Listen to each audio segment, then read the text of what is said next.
오늘은 율법은 선한 것이다. 율법은 선한 것이다. 이런 제목으로 하나님 말씀 나누도록 하겠습니다. 오늘 말씀에서 보면은 디모데와 같은 목회자들에게 주어진 말씀이고 결국 우리 모두가 또 알고 있어야 좋은 말씀인데 지난번에 봤던 것처럼 신하와 끝없는 족보에 몰두하지 말게 하라. 이런 말씀을 했고 오늘 말씀에서는 율법은 선한 것이다 이런 말씀을 우리에게 가르쳐주고 있습니다. 교회 지도자를 위해서 중요한 지침이 계속되는 교훈입니다. 8절 함께 읽어보겠습니다. 그러나 율법은 사람이 그것을 적법하게만 쓰면 선한 것임을 우리는 아노라. 아멘. 예전에 개역성경에서 그러나 사람이 율법을 법 있게 쓰면 율법은 선한 것인 줄 우리는 아노라 이렇게 말씀했습니다. 어떤 유대인들은 사도 바울이 율법을 반대하고 있다고 생각을 했습니다. 그러나 그는 율법을 선하게 보았습니다. 그래서 여기서 명확하게 얘기하죠. 율법은 사람이 그것을 적법하게만 쓰면 선한 것이라는 것을 우리가 안다. 이렇게 얘기하고 있습니다. 로마서 7장 12절에서도 이로 보건대 율법도 거룩하며 계명도 거룩하며 의로우며 선하도다 이렇게 말씀하고 있습니다. 사도 바울은 항상 율법을 거룩하고 선하게 보았습니다. 그리고 그것이 성경의 가르침입니다. 오늘 말씀에서 율법은 사람이 그것을 적법하게만 쓰면 이렇게 말씀하죠. 율법을 적절하게 사용하는 것은 중요한 것입니다. 율법에 잘못이 있는 것이 아니라 사용자들에게 문제가 있다는 뜻입니다. 적법한 사용법을 우리가 이해할 필요가 있습니다. 우리가 성경을 보면서 보면은 예수님 당시에도 많은 사람들이 율법이라고 그러면서 잘못된 일을 해서 예수님께서 그것을 지적하셨던 경우가 있습니다. 근데 우리가 이 법이라고 하는 것이요, 똑같은 단어지만 여러 가지 다른 것을 의미한다는 것을 이해하고 있어야 됩니다. 그래서 구약 성경을 율법이라고 하기도 하고 구약 성경 내에서 제일 핵심적으로 창세기, 출애굽기, 레위기, 민수기, 신명기, 모세 오경을 율법이라고 하기도 하고 그 가운데서 또 십계명을 율법이라고 하기도 합니다. 그런데 이런 것 이외에 이후에 이스라엘 백성들이 자기들 나름대로 해석하면서 만든 법, 그것도 율법이라고 얘기했어요. 우리 교회에도 법이 있죠. 그래서 우리 장로교는 장로교의 법이 있습니다. 그게 성경하고 일맥상통하는 것도 있고 어떤 경우는 별로 일맥상통하지는 않고 우리가 나름대로 만든 것이 있습니다. 그것이 꼭 비성경적인 것은 아니지만 성경적이냐 아니냐에 따라서 좀 얘기는 다르겠죠. 근데 예수님 당시에 예수님께서 보시니까 많은 사람들이 그 당시에 하나님의 말씀이 이렇다라고 얘기를 하는데 사실은 자의적으로 그 시대에 해석을 했기 때문에 잘못된 부분이 많아서 주님께서 설명을 하셨던 것이고 그래서 마태복음에서는 율법을 폐하러 온 것이 아니라 완성하러 오셨다 이렇게도 말씀을 하고 있습니다. 그래서 우리가 기억할 것은 일반적인 모든 법이 좋다는 것은 아니지만 하나님의 법, 구약의 말씀, 모세오경 그리고 그 십계명 이런 것들은 기본적으로 선한 것이고 우리가 적법하게 쓰면은 선하다 이것을 기억할 필요가 있습니다. 그러면서 법이 필요 없는 자에 대한 이야기를 합니다. 9절에서 얘기하는데 9절 함께 읽어보겠습니다. 알 것은 이것이니 율법은 옳은 사람을 위하여 세운 것이 아니요 오직 불법한 자와 복종하지 아니하는 자와 경건하지 아니한 자와 죄인과 거룩하지 아니한 자와 망령된 자와 아버지를 죽이는 자와 어머니를 죽이는 자와 살인하는 자며 아멘. 여기서 보면 우선 9절 초반에서 법이 필요 없는 사람에 대한 얘기를 하고 그 다음에 이제 누구에게 이 법이 필요한가를 쭉 설명하고 있습니다. 알 것은 이것이니 율법은 예전엔 법은 옳은 사람을 위하여 세운 것이 아니요 이런 표현이 나왔습니다. 이 법이라고 하는 것은 나쁜 행실을 하는 사람하고 관계된 것입니다. 그래서 살인을 하면 처벌을 받는다. 뭐 이런 식이죠.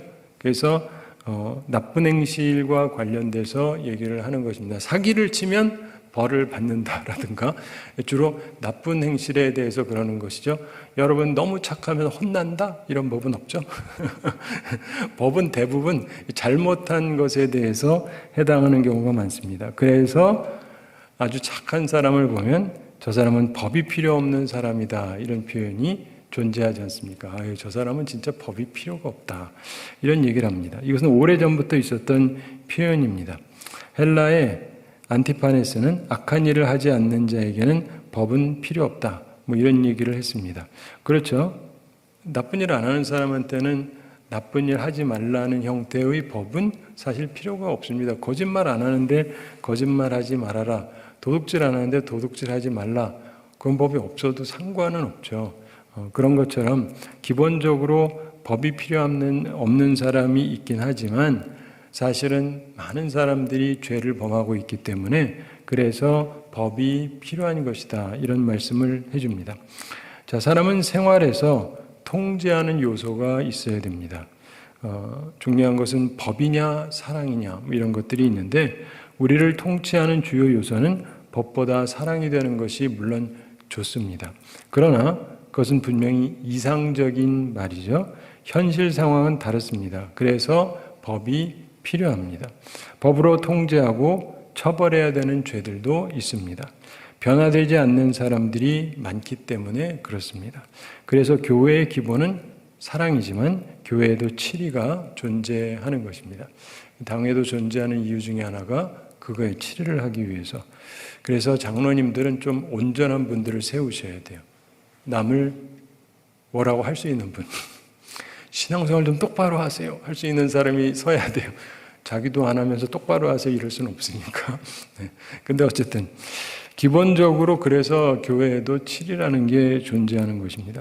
자, 보면 오직 불법한 자와 복종하지 아니하는 자와 그러면서 여러 가지 얘기를 합니다. 9절 중반부터 10절, 11절까지 이렇게 쭉 얘기를 10절까지 얘기하는데 14가지가 언급이 되고 있습니다. 전체적으로 모세의 율법하고 관련이 되어 있는데 9절 후반에 오직 불법한 자와 복종 아니하는 자와 경건하지 아니하는 자와 이러면서 쭉 나오죠.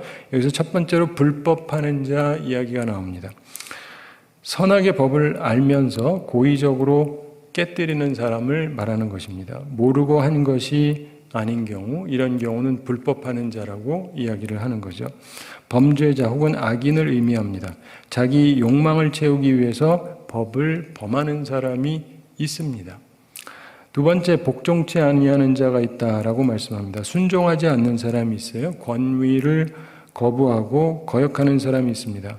교만하고 방종해서 규칙과 통제를 따르지 않는 사람이 있는데 이런 사람을 위해서 율법이 필요하다. 출애굽기 23장 3절에 너는 나 외에는 다른 신들을 내게 있게 말지니라 이렇게 말씀했죠. 그래도 뭐 다 복종하는 건 아니죠. 복종하지 않는 사람도 있습니다. 세 번째로 경건하지 아니한 자 이렇게 말씀하고 있습니다. 경건하지 않은 사람. 적극적이고 능동적으로 불신앙을 말합니다. 하나님과 대항하는 자를 말하는 것입니다. 하나님을 무시하는 사람을 말합니다. 출애굽기 20장 4절과 5절에 보면은 너를 위하여 새긴 우상을 만들지 말고 그것들에게 절하지 말며 그것들을 섬기지 말라. 나 여호와 너의 하나님은 질투하는 하나님인즉 나를 미워하는 자의 죄를 갚되 아비로부터 아들에게로 3, 4대까지 이르게 하거니와 이런 말씀이 나옵니다. 그래서 우리가 이런 부분에서도 범죄하지 말아야 됩니다. 네 번째로 죄인을 얘기하죠. 죄인. 하나님께 대해서 죄를 범한 사람을 말합니다.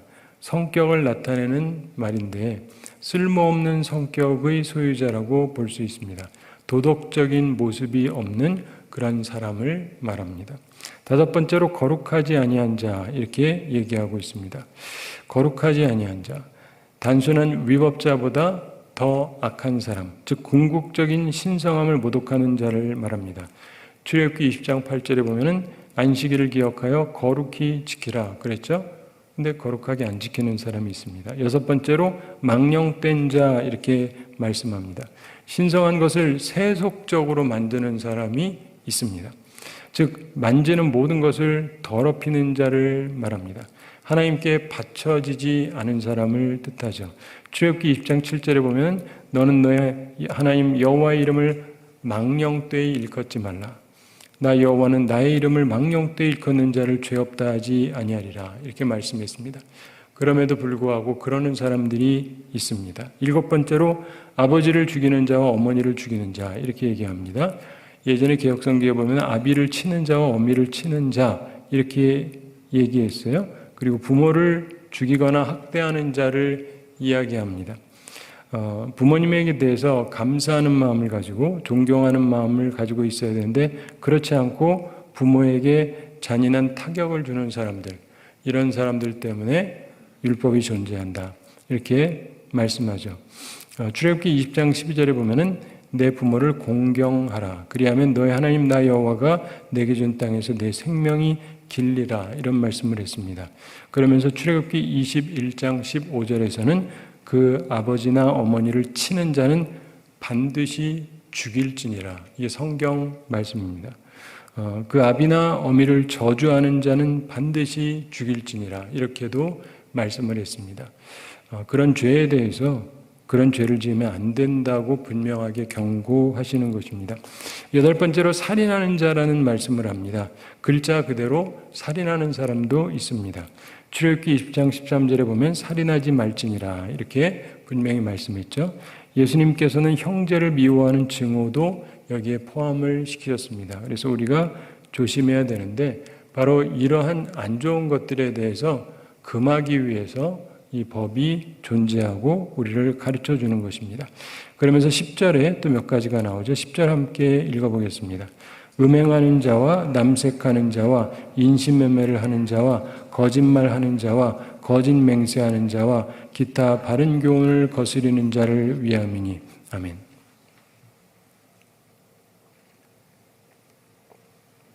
자, 9번째로 음행하는 자 이렇게 말씀합니다. 성적인 부도덕함을 얘기하죠. 출애굽기 20장 14절에서 간음하지 말지니라 이렇게 말씀했습니다. 예수님께서는 음욕을 품은 것도 포함을 시키셨죠. 자, 그 다음에 10번째로 남색하는 자 이렇게 말씀합니다. 역시 성적인 부도덕함을 말하는 것이죠. 동성애 같은 경우를 얘기하는 것입니다. 이것도 성경에서 분명하게 금하고 있죠. 11번째 인신매매를 하는 자 이렇게 말씀합니다. 예전에 개혁성경에서 사람을 탈취하는 자다 이렇게 표현했었는데 이게 노예 장사하는 사람을 뜻한다고 볼 수가 있습니다. 혹은 어린이 유괴자를 뜻하는 말이다 이렇게 볼 수가 있습니다. 고대 사회는요 노예 제도가 있었습니다. 특별히 아름다운 노예 혹은 재능이 있는 값진 노예는 유괴당하는 일이 많았습니다. 우리가 동양에서 사는데 동양에서도 우리 한국, 일본 혹은 중국 나름대로 비슷하면서 다른 게 있지만은 그 중에서 또 몽골이라고 하는 나라가 있지 않습니까? 거기는 가면은요 어린애들의 차림을 굉장히 애매하게 만들어 놓습니다. 남자인지 여자인지 알아볼 수가 없어요. 잘 보시면 진짜 얘가 남자인지 여자인지 알 수가 없어요. 왜 그런지 아세요? 하도 유괴를 많이 해가지고. 근데 남자와 여자를 구별해서 하나는 안 데려가고 하나는 데려가는 거예요. 무슨 말인지 알죠? 그래서 남자인데 여자처럼 해놓는 거예요. 참 희한하죠, 문화가. 아무튼 그런 사람들은 성경의 가르침을 받을 필요가 있죠. 출애굽기 21장 16절에 보면 사람을 후린 자가 그 사람을 팔았든지 자기 수하에 두었든지 그를 반드시 죽일지니라 이렇게 말씀했습니다. 성경에서는 사람을 그렇게 인신매매하는 것은 사형에 해당한다고 봅니다. 그만큼 큰 죄에 해당한다라고 보는 것이죠. 절대 그러지 말아야 된다. 왜냐하면 그 사람의 인생이 뭐가 되겠습니까? 그렇죠? 그 다음에 12번째 거짓말하는 자에 대해서 말씀합니다. 불명예스러운 목적을 위해서 거짓말하는 사람들이 있습니다. 거짓말해도 상관이 없다 그러면 얼마나 거짓말을 더 하겠어요. 거짓말하면 안 된다고 가르치는데도 거짓말을 끊임없이 하는데, 그렇죠? 그리고 거짓말하면 혼나는데도 계속 거짓말을 하니. 그러니까 이러한 법이 존재하는 거죠. 그 다음에 13번째 거짓 맹세하는 자 이렇게 얘기합니다. 이것은 위증자를 말하죠. 그냥 거짓말이 아니라 제가 맹세합니다. 제가 봤습니다. 제가 들었습니다. 근데 거짓말을 하는 거예요. 그냥 거짓말하고 위증하는 거는 굉장히 차이가 많습니다. 그냥 여기에 들은 게 물이 아니라 사이다입니다. 이건 뭐 이렇게 큰 피해를 주는 게 아닌데 누가 먹고 죽었는데 그걸 내가 넣는 거 봤는데 저분이 넣는 거 봤어요. 아니에요. 제가 맹세하는데 저 사람이 듣는 거 봤습니다. 이러면 이 사람은 뒤집어 씁니다. 그거 아시죠? 예. 우리에게 증언이라는 게 굉장히 중요하잖아요. 인간 사회에서. 내가 봤다, 들었다 이러면 굉장히 결정적인 영향을 끼칩니다. 그래서 거짓 맹세하면 안 됩니다. 출애굽기 20장 16절에도 10계명 중에 하나가 그거죠. 내 이웃에 대하여 거짓 증거하지 말지니라. 세상에요, 거짓말도 나쁘지만 거짓 증거까지 하면서 사람을 뒤집어 씌우면 세상이 정말 엉망이 됩니다. 그래서 성경에서는 바로 그런 부분에 있어서 눈에는 눈, 이에는 이, 이런 얘기를 한 겁니다. 그 사람에게 그 죄를 뒤집어 씌우려고 하는 이유가 뭐냐? 심심해서가 아니라 이걸 알게 되면 이 사람의 처벌이 사형이다. 그런데 거짓말을 하죠? 그럼 이게 발각이 되면 이 사람이 사형을 받아야 된다는 게 하나님의 말씀이에요. 저 사람에게 거짓말을 해서 그런 해를 입히려고 했으니까 똑같이 받아야 된다. 그래서 위증을 함부로 못하는 거죠. 유태인들은요, 거짓말을 굉장히 잘한대요. 유태인 랍비가 쓴 글에 보면 그렇습니다. 그런데 대신에 하나님의 이름으로 뭐 맹세한다라든가 어떻게 하느냐에 따라서 그때는 진실을 얘기한대요. 그러니까 이게 회피적인 맹세를 많이 한대요. 회피적인 맹세. 예수님께서 그런 설명도 하잖아요. 무엇을 두고 맹세하는데 그런 거 하지 말라 이런 얘기를 합니다. 근데 유태인들이 아무래도 자기 말이 사실임을 말하기 위해서 누가 당신이 내 돈 1,000만 원 가져갔지? 아니? 그러면 이거를 좀 약하니까 내가 맹세하는데 안 가져갔다. 그래야 조금 더 그런 것 같잖아요.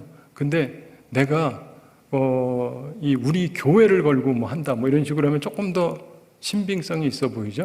그러니까 자꾸 회피성의 이 맹세를 많이 했다는 거예요. 그러면서도 진짜 하나님 앞에 나와가지고 재물을 놓고 하나님의 이름으로 맹세할 때는 거의 다 진실을 얘기하는데, 왜냐하면 한 가지 생각이 있어서 진짜 하나님 앞에서 거짓말하면 죽는다라는 관념이 있대요. 이해가 되시죠? 네. 그래서 참 특이한 게 하다 안 되면 랍비가 데려다가 하나님 앞에서 딱 해놓고 하면 또 거기서 또 진실을 말한대요. 저는 들으면서 그래도 낫다. 우리나라 사람들은 어떨까? 이런 생각을 해봤어요.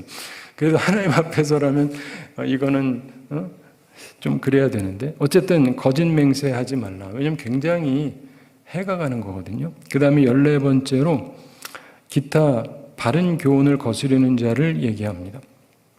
기타 바른 교훈을 거스르는 자, 건전한 교훈, 바른 교훈, 이것을 자꾸 거스르는 사람이 있습니다. 그러면 안 된다는 것이죠.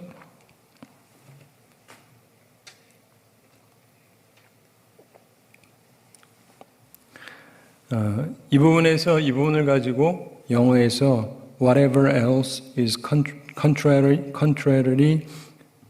to the sound doctrine. 그래서 온전한 신학, 온전한 교훈에 반대가 되는 그런 거를 자꾸 하지 말아라. 그리고 that conforms to the glorious gospel. 영광스러운 복음을 우리가 따라야 되기 때문에 이런 얘기를 합니다. 우리 11절 함께 읽어보겠습니다. 이 교훈은 내게 맡기신 바 복되신 하나님의 영광의 복음을 따름이니라. 아멘. 하나님께서 우리에게 주신 교훈, 이것은 복된 하나님의 영광의 복음을 따르는 거다. 이렇게 설명을 하고 있습니다. 말씀을 맺으면서 우리가 생각할 게 있습니다. 우선 첫째로 율법에 대한 중요한 이해를 할 필요가 있는데요. 율법은 의인을 위해서 만들어진 것이 아니라는 것입니다. 율법은 악인을 위해서 만들어진 것이라는 것입니다. 이해가 되시죠? 네. 우리가 다 의인이어서 율법이 있는 게 아니라 인간이 악인들이 많아서 율법이 만들어졌다. 두 번째로 율법의 잘못된 사용에 대해서 우리가 기억을 할 필요가 있습니다. 율법을 끝없는 논쟁의 기회가 되게 하면 안 되는데 그런 사람들이 꽤 많아요. 율법 가지고 논쟁하는 걸 즐겨요. 논쟁해서 뭐 하겠다는 겁니까? 근데 하여간 논쟁하는 걸 즐겨요. 그리고 그렇게 하는 것은 율법을 잘못 사용하는 것입니다. 성경에 이게 무슨 의미냐 하면서 자꾸 따지고 논쟁하고 싸우고 이러는 것은 율법을 잘못 사용하고 있는 것이고, 또한 동시에 율법을 통해서 의롭게 되려는 것도 율법을 잘못 사용하는 것입니다. 이걸 통해서 내가 완전해지겠다, 의로워지겠다라고 생각하는 것은 이 율법의 사용을 제대로 하고 있지 못한 것이다. 세 번째, 율법에 나오는 신화 그리고 족보에 창념해서 신비주의에 빠지는 것도 잘못된 것이다. 지난번에 봤던 내용이죠. 그래서 구약에 나와요. 성경에 나오긴 하는데 거기에 나오는 것을 이렇게 포함해가지고 막 신화적인 것에 막 이렇게 빠져들어가고 또 족보에 참념하고 그렇게 하다가 신비주의에 빠지는 것, 이것은 율법을 잘못 사용하는 것인데 생각보다 이 세 가지 방식으로 율법을 사용하는 사람들이 굉장히 많습니다. 그래서 주의해야 되고, 그러면 율법을 합법적으로 사용하는 방법은 뭐냐? 이게 중요하죠. 첫째로 예수 그리스도에게 인도하는 몽학 선생과 같다. 갈라디아 3장 24절에 그런 말씀이 나오죠. 그리스도는 모든 믿는 자에게 의를 이루기 위하여 율법의 마침이 되시느니라, 이렇게 말씀합니다. 우리나라 사람들은 마침이 된다 그러면은 이제 좀 이해가 안 되는 얘기인데, 이 서양 사람들이 쓰는 일종의 표현입니다. 어떤 얘기를 하다가 이럴 수도 있고 저럴 수도 있잖아요. 근데 아니, 더 이상 논쟁의 여지가 없습니다, 끝! 할 때 서양 사람들은 period 이럽니다. 마침. 네. 우리나라는 이런 말 안 쓰잖아요. 그래서 이 말을 그냥 들으면은 뭔 소린가 싶은데 미국 사람들도 얘기하다가 더 이상 논쟁하고 싶지 않다, 이런 것이다, 나는 그렇다, 이게 그렇다니까 period, 그러면 더 이상 얘기하지 말라고요. 그러니까 이 얘기는 뭐냐면 예수님께서 율법의 마침이 됐다, 더 이상 얘기할 게 없는 거예요. 예수님으로 끝이 난다 이거예요. 그래서 율법은 예수님께로 인도하는 몽학선생과 같다. 그래서 우리가 예수님이 필요하다는 것을 느끼게 만든다는 거죠. 예수님이 우리의 구원자시잖아요. 우리가 완벽하지 못하다는 것을 율법을 통해서 알게 되는 거예요. 그래서 내가 완전해진다라기보다 결국 예수님에게 갈 수밖에 없는 거예요. 이 부분이 굉장히 중요합니다.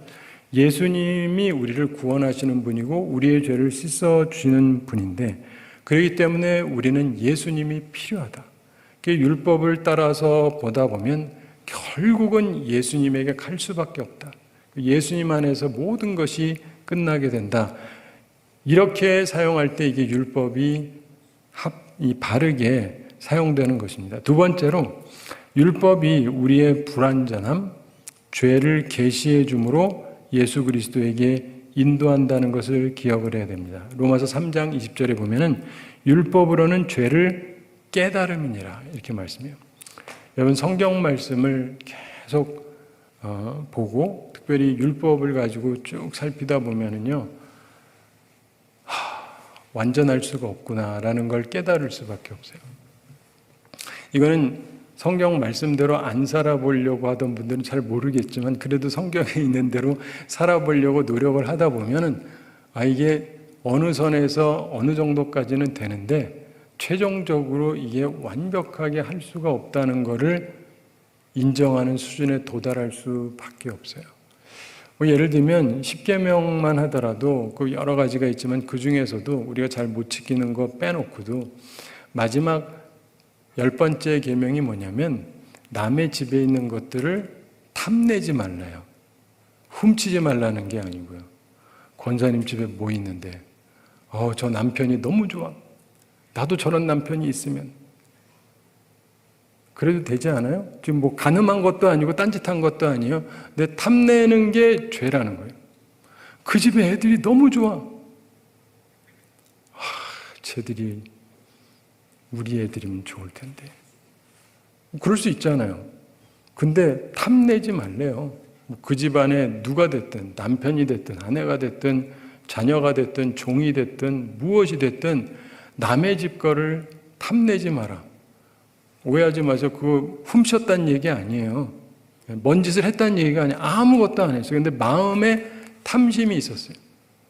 제가 언젠가 말씀드렸는데, 제가 섬기던 교회에 굉장히 좋은 권사님이 한 분 계셨어요. 정말 믿음 깊고 참 좋은 권사님이세요. 근데 한 번은 이분이 교회에 이런저런 일이 생겨서 이제 교회가 건물이 없었던 상태에 어떤 교회를 갔는데 교회가 가보니까 너무 잘 지은 거예요, 교회가. 그렇죠? 교회가 너무 잘 지어서 너무 좋은 거예요. 그랬더니 이 권사님이 그러시는 거예요. 아, 이 교회 탐난다. 이 교회가 우리 교회면 좋겠다. 그래서 제가 그랬습니다. 권사님, 그러시면 안 돼요. 근데 많은 경우 이게 죄라는 것도 몰라요. 뭐 뺏은 것도 아니고 뭔 짓을 한 게 아니잖아요. 그렇기 때문에 제가 말씀드리고자 하는 것은 우리가 죄인이라는 걸 막 얘기하려는 거라기보다 성경에 있는 말씀을 따라서 단 한순간도 딴 마음 안 품고 온전하게 산다는 것은 불가능해요. 그렇잖아요. 불가능하잖아요. 그렇기 때문에 우리는 우리의 한계를 깨닫게 됩니다. 그래서 율법은 죄를 깨닫게 만듭니다. 부모를 공경하라고 하는데 내가 10년을 공경을 했다 할지라도 20년을 공경했다 할지라도 모든 부분에서 잘했다라고만 말하기는 조금 그런 게 있죠. 양심적으로 생각을 해보면. 그래서 우리가 많은 부분들을 생각을 해보면은 정말 최선을 다해서 했지만 안식일을 기억하여 거룩히 지켜라. 뭐 그런 것도 그렇고 주님 앞에서 내가 주의를 지키는 것도 그렇고 나름대로 최선을 다하면서 지킨다 할지라도 정말 단 하나의 흠도 없이 항상 온전히 지켰나를 생각해 보면 사실은 부족함이 많습니다. 저는 어머니가 굉장히 보수적이셨어요. 그래서 주일날은 아무것도 하지 말고 사 먹지도 말고 공부도 하지 말고 막 그렇게 하셔가지고 그렇게 살았는데 그러면서 이제 제가 신학교도 다니고 목사도 되고 그러다가 초기에는 좀 그러다가 좀 지내다 보니까 너무 제가 좀 심하게 보수적인 것 같아요. 그래서 옆에 사람들이 다 피곤해하는 것 같아요. 그래가지고 이제 조금씩 느슨해지기 시작을 했어요. 좋은 마음이었죠. 나쁜 마음은 아니에요. 저희 집안에서도 그렇고 그래서 조금 느슨하게 물론 공부는 하지 말라고 그러지만 느슨하게 하고 뭐 사 먹으면 사 먹고 뭐 좀 이렇게 하는데 그러다가 내가 어느 날 느낀 게 있어요. 금연에 있어서는 내가 온전하게 지키고 있지는 못하구나. 성경에 있는 어떤 부분에 보면 이사야서 이런 데서 보면 안식일을 기억하여 거룩하게 지키는 부분 중에 하나로 안식일에 사사로운 일을 하지 말라 그래요. 사사로운 일을 하지 않는 건요. 결혼도 하면 안 돼요. 결혼식 가셔도 안 돼요. 그 사사로운 일이잖아요. 나쁜 짓이라는 게 아니에요. 그리고 안식일에 네 오락을 구하지 말라. 이번에는 어디 놀러 가자. 쫙 놀러 가고 성경의 원리에 하면 그렇게 하지 말라고 돼 있어요. 제가 지금부터 여러분을 째려보겠다는 뜻이 전혀 아니에요. 근데 그 원리를 가지고 살펴보면은 흠 있는 사람이 한둘이 아닙니다. 거의 다 흠이죠. 그렇기 때문에 한편으로 보면은 어떤 분들은 굉장히 보수적으로 살고 어떤 분들은 상당히 이렇게 풀어져서 사는데 근본적으로 우리가 아무리 열심히 산다 할지라도 아무런 죄를 안 짓지는 않습니다. 완벽하게 살아가는 게 쉽지가 않아요. 그래서 말씀을 보면서 우리는 주님이 필요하구나 하는 것을 자꾸 느끼게 되는 거죠. 여러분도 그게 필요해요. 교회를 다니면서 내가 뭔 짓을 해도 상관없다라는 것보다는 정말 나는 주님이 필요하구나. 그 다른 사람도 주님이 필요하구나. 이런 것을 생각하는 게 굉장히 중요합니다. 그러면서 마지막으로 우리가 논쟁과 변론을 피하는 게 좋습니다. 우리는 논쟁도 좋아하고 변론하는 것도 좋아합니다. 이번에 대통령 선거할 때도 그렇고 사람들이 보면 막 논쟁하는 걸 보면서 내 편인데 말 잘하네 이기네 뭐 이러는 분들이 있고 이게 자기 편이 당하면 기분이 되게 나쁘고 뭐 이런 것들 있죠. 근데 생각보다 사람들이 논쟁을 굉장히 즐겨요. 신학적으로도 그렇고. 근데 논쟁을 피하라. 그리고 변론도 피하라. 자꾸 그러는 것은 우리의 신앙에 별 도움이 안 되고 경계의 목적이 뭐냐? 경계의 목적이 뭐냐면 청결한 마음과 지난번에 봤던 거 교훈의 목적 5절에 청결한 마음과 선한 양심과 거짓이 없는 믿음에서 나오는 사랑이다. 이렇게 말씀했습니다. 우리 스스로를 자꾸 돌아보면서 말씀으로 스스로를 점검해 보면서 내가 정말 청결한 마음을 가지고 있는가? 그리고 선한 양심을 가지고 있는가? 그리고 거짓 없는 믿음으로 나는 사랑을 가지고 있는가? 우리가 생각해 볼 필요가 있습니다. 사랑하는 성도 여러분, 하나님은 우리를 사랑하시고 만세전에 우리를 택하시고 주의 백성으로 삼으셨습니다. 그렇다고 우리가 온전한 것도 아니고 완벽한 것도 아니고 죄가 있고 또 심지어 죄가 많을 수도 있고 또 예수 믿고 변화되고 새롭게 살아간다 하면서도 끊임없이 실수할 수 있고 죄를 범할 수도 있습니다. 그러나 정말 중요한 것은 주님께서 우리를 부르신 이유는 우리가 변화된 사람이 되는 거예요. 변화된다라고 하는 건 근본적으로 마음이 바뀌어야 돼요. 내가 착하게 살 마음이 생겨야 돼요. 내가 의도 자체가 선한 의도에서 생각을 하기 시작을 해야 돼요. 그래야 하나님의 자녀라고 할 수 있지 않겠습니까? 설사 여전히 우리가 실수도 하고 죄를 범하기도 하고 잘못하기도 하고 문제가 있다 할지라도 그러나 적어도 내 마음의 근본적인 것은 변화되어져서 바르게 살려고 하는 마음이 꼭 필요한 것이죠.